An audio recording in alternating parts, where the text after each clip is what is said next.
করবে। বিশ্বনবী মুহাম্মদুর রাসূলুল্লাহ সাল্লাল্লাহু আলাইহি ওয়াসাল্লাম ইরশাদ করেন, যে ব্যক্তি সকালবেলা 3 বার তেলাওয়াত করবে আউযু বিল্লাহিস সামিউল আলিম মিনাশ শাইতানির রাজিম, এরপরে সূরা হাশরের শেষ 3টি আয়াত তেলাওয়াত করবে, রব্বুল আলামিন ওই ব্যক্তির জন্য 70,000 ফেরেশতা নিয়োগ দিবেন যারা সারা দিন ওই লোকের জন্য মাগফিরাতের দোয়া করবে। শুধু এখানেই শেষ নয়, বিশ্বনবী ফরমান ওয়া ইন মাতা ফি যালিকাল ইয়াউমি মাতা শাহীদান, ওই দিন যদি ওই ব্যক্তিটা ইন্তেকাল করে সে শহীদ হয়ে কিয়ামতের দিন আল্লাহর সামনে দাঁড়াবে।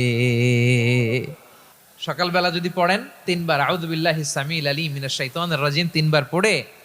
সূরা হাশরের শেষ 3 আয়াত যদি তেলাওয়াত করেন, তাহলে আপনার জন্য আল্লাহ তাআলা 70,000